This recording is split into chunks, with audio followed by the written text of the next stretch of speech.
जय हिंद ऑल, स्वागत है आपका पाथ फाइंडर डिफेंस एकेडमी में। चलिए शुरू करते हैं आज का करंट अफेयर। पहली न्यूज है आपकी लद्दाख से। लद्दाख में उनका एक लोकल फेस्टिवल सेलिब्रेट हो रहा है, उसका नाम क्या है? Spituk Gustor festival, right. वो 2022 उसकी शुरुआत हो चुकी है।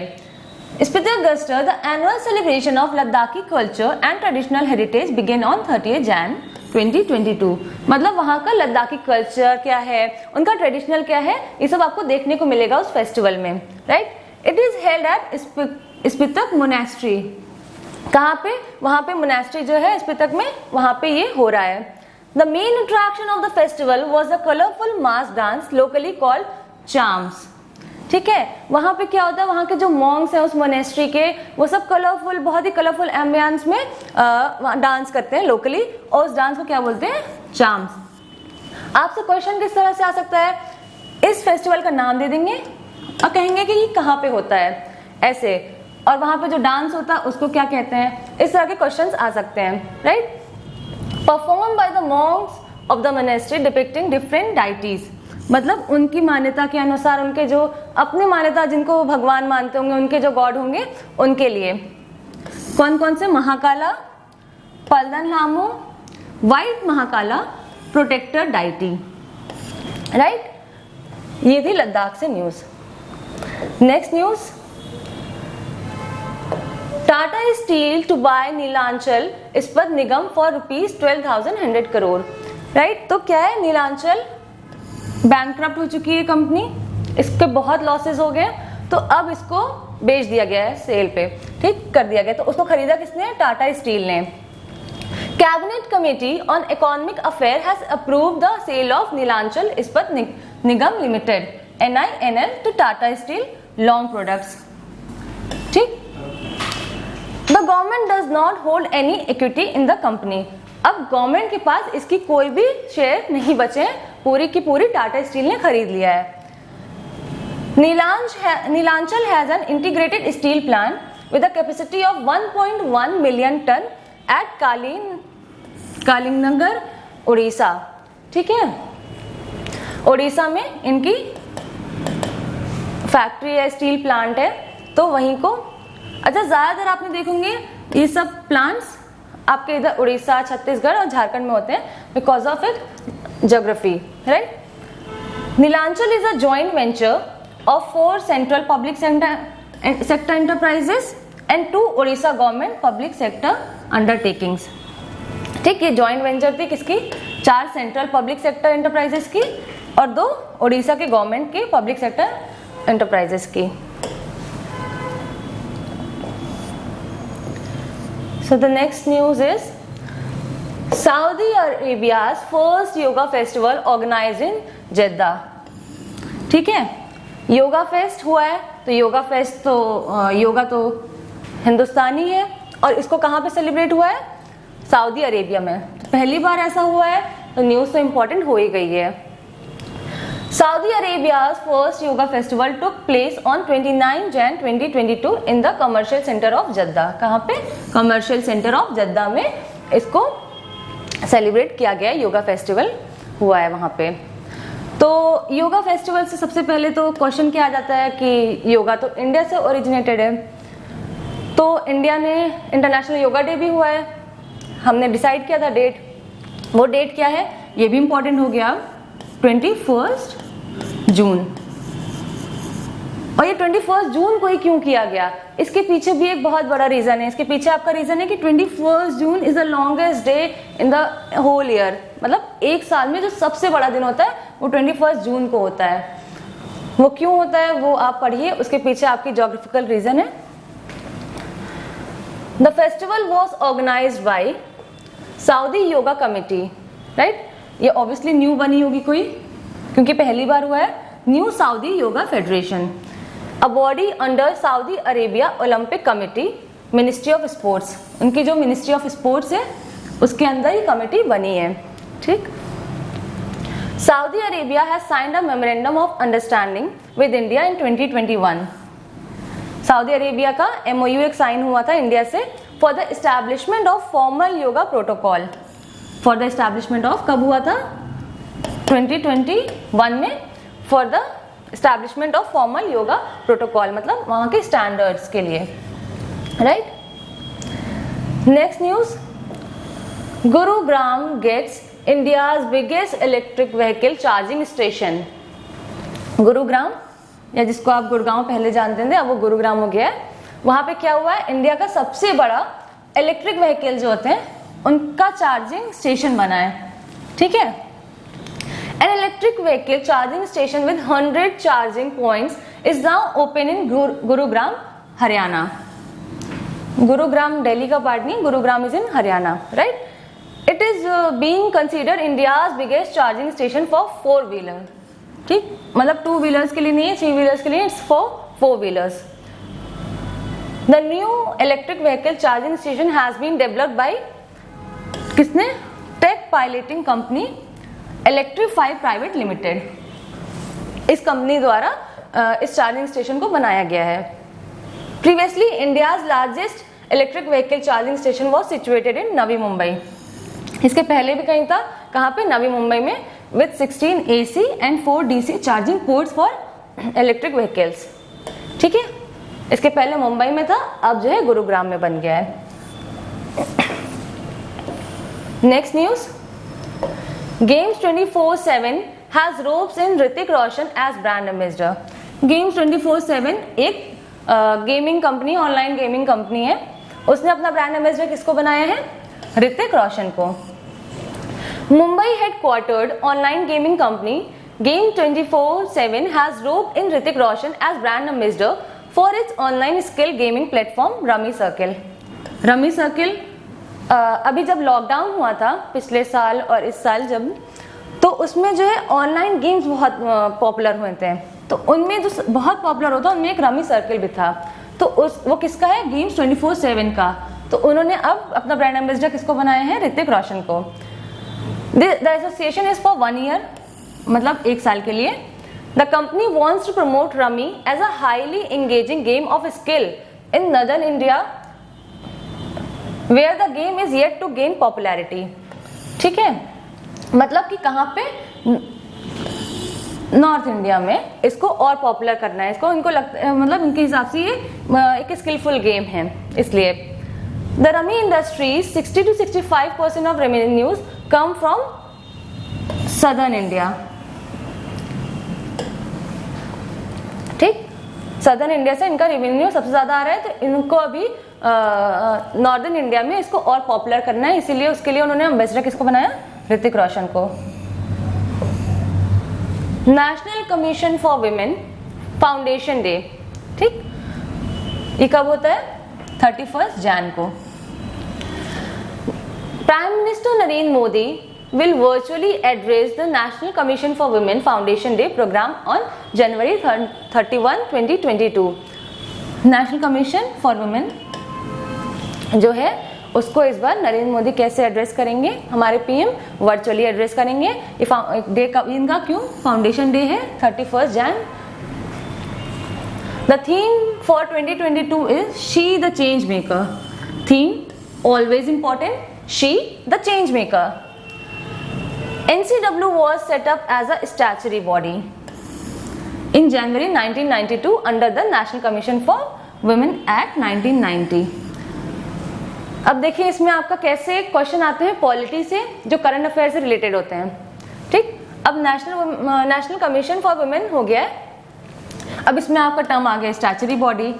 स्टैचुटरी बॉडी क्या होता है? ये हो गया। अब इसमें दूसरा आपका ये और एक और इन्फॉर्मेशन आ गई करंट अफेयर में जो आपकी इंपॉर्टेंट है पॉलिटी में भी, national commission for women act 1990, ठीक। ये 1990 में एक्ट आया था और ये कब बना है? 1992 में। डेट्स भी अक्सर आपके पूछ ली जाती हैं। स्टैचुटरी बॉडी क्या होता है? There are 2 types of body, one is constitutional body and other is non constitutional body. Non constitutional body में होती है स्टैचुटरी बॉडी। स्टैचुटरी बॉडी मतलब ऐसी कमीशंस या ऐसी बॉडीज जो कॉन्स्टिट्यूशन से नहीं बनी है, कॉन्स्टिट्यूशन के बाद बनी है by any act of parliament, right, उनको बोलते हैं स्टैचुटरी बॉडी।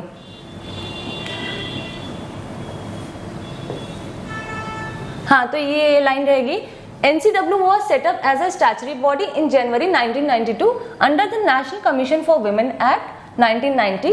ठीक है, इस एक्ट के तहत ये बॉडी बनी है. To review the constitutional and legal safeguard for women, recommend remedial legislative measures etc.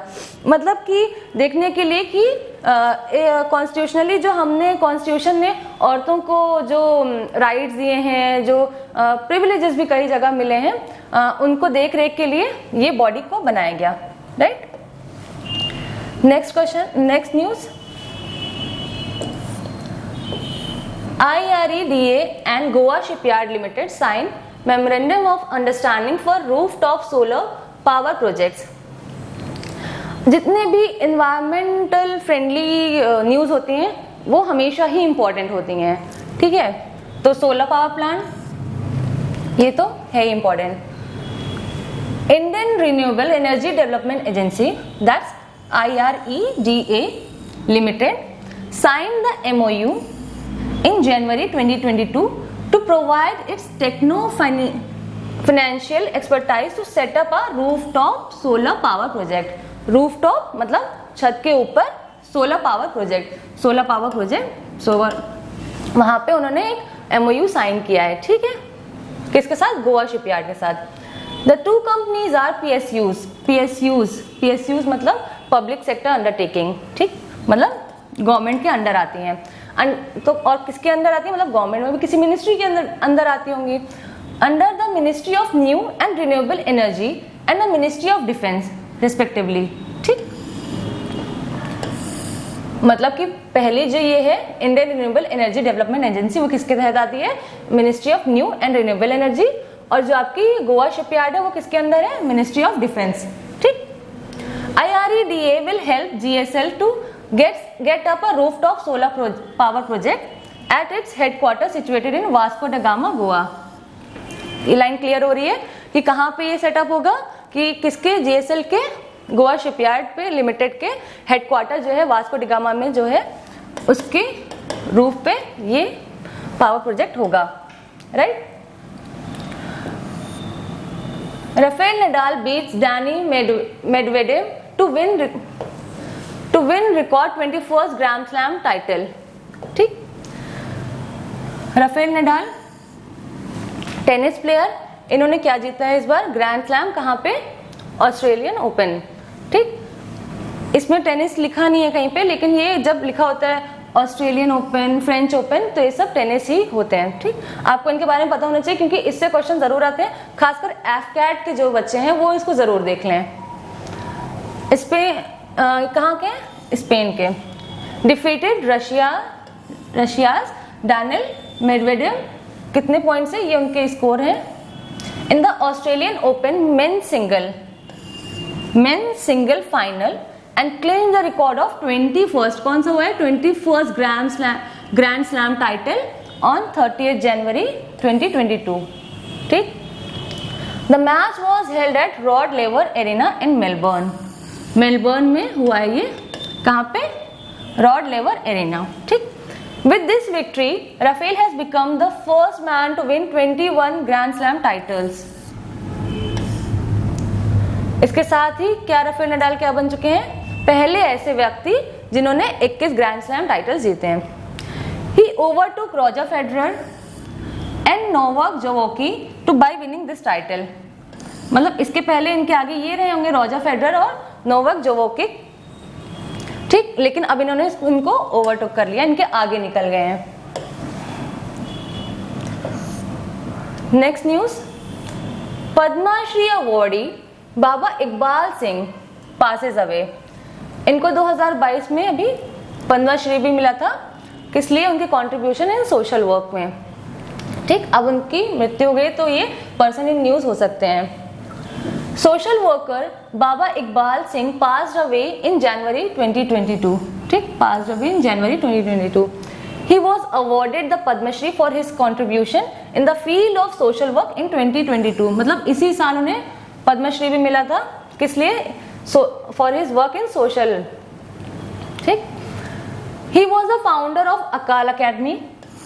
इन्होंने अकाल अकेडमी बनाई है. The trust now runs 129 schools spread across Punjab, UP, Himachal Pradesh, Rajasthan and Haryana. मतलब इनकी 129 स्कूल चल रहे हैं, कहाँ कहाँ? पंजाब में, यूपी में, हिमाचल प्रदेश में, राजस्थान में, हरियाणा में। He also founded the Kalgidhar trust. Kalgidhar trust भी इन्होंने बनाया है 1965 में। It now runs 129 CBSE affiliated schools। मतलब 129 जो स्कूल हैं वो CBSE एफिलेटेड हैं, इनके द्वारा चलाए जा रहे थे। अब इनका ट्रस्ट को चलाएगा, ठीक। World leprosy day.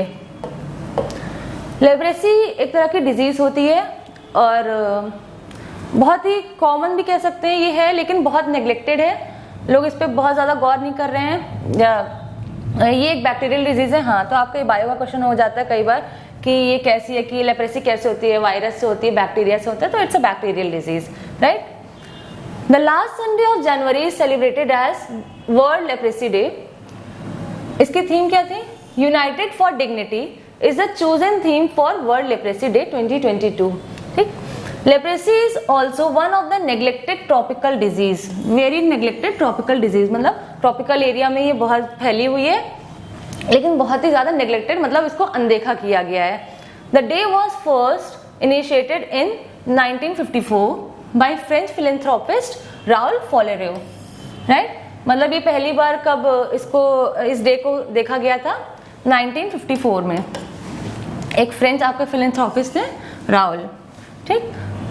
30 January is also observed as world neglected tropical disease, world neglected tropical diseases day, ठीक है। इसी दिन world neglected tropical disease day होता है। 30 January is also observed as anti leprosy day in India. India में इसको क्या कहा जाता है? एंटी लेप्रेसी डे, 30 जनवरी को, ठीक है। Next news, Ashley Barty wins Australian Open Women's Single title. Australian tennis player Ashley Barty defeated American Danielle Collins to win the Australian Open. Australian Open अभी मेंस किसने जीता था? राफेल नडाल ने, ठीक। तो अभी विमेंस किसने जीता है विमेंस सिंगल टाइटल? आपका एशले बार्टी ने। ये इंपॉर्टेंट क्यों हो गई हैं? उन्होंने तो रिकॉर्ड बनाया है, इसलिए वो इंपॉर्टेंट हो गए। Australian open